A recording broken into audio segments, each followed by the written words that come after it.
Programang ito ay rated SPG. Striktong patnubay at gabay ng magulang ang kailangan. Maaaring may masiselang tema, lengguwahe, karahasan, sexual, horror o droga na hindi angkop sa mga bata.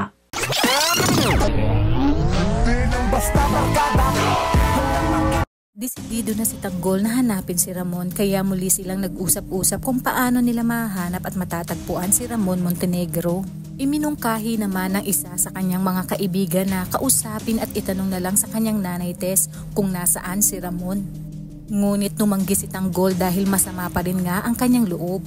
Ngunit tila may plano na si Tanggol kung paano mahahanap si Ramon at ito ay sa tulong ni General Pacheco. Dumating na nga si Pacheco sa kanilang hideout at nakita nila ang sugatan nitong muka at mga pasa sa katawan. Sinabi ni General Pacheco na ang tatay ni Tanggol na si Rigor ang may gawa noon sa kanya. Sinabi naman ni Tanggol na naipaghiginti na din umano ni Tanggol si General Pacheco kay Rigor sa mga ginawa nito sa kanya. Siya na mismo ang bumugbog at halos mapatay na niya.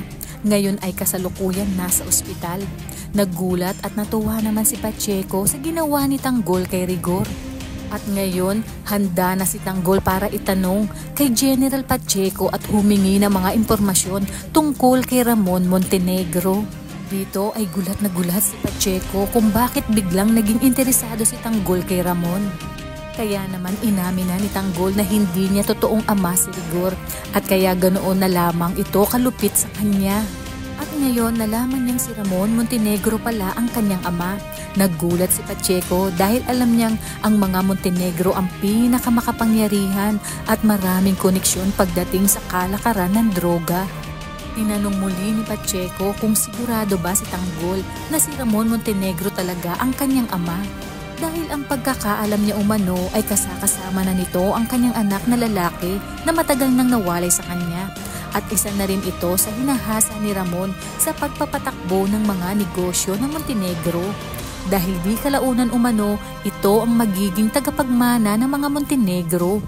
Ang tinutukoy ni General ay si David na isang impostor.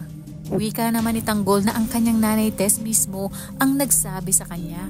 Kaya naman sinabi ni Pacheco na kung totoo ang sinabi ni Tanggol na si Ramon ang kanyang ama, ibig sabihin isang impostor at nagpapanggap lang ang kinikilalang anak ni Ramon.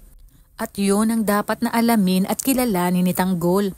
Ano kaya ang gagawin ni Tanggol kapag nalaman niyang si David ang nagpanggap na anak ni Ramon na siyang nagnakaw ng kanyang pagkatao? Kaya naman kapamilya, kung bago ka pa lang sa aking channel, ay mag-subscribe ka na at i-click mo na rin ang bell icon para updated ka sa pinakahuling kaganapan sa paborito mong teleserye, ang FPJ's Batang Quiapo. Hanggang sa muli, salamat!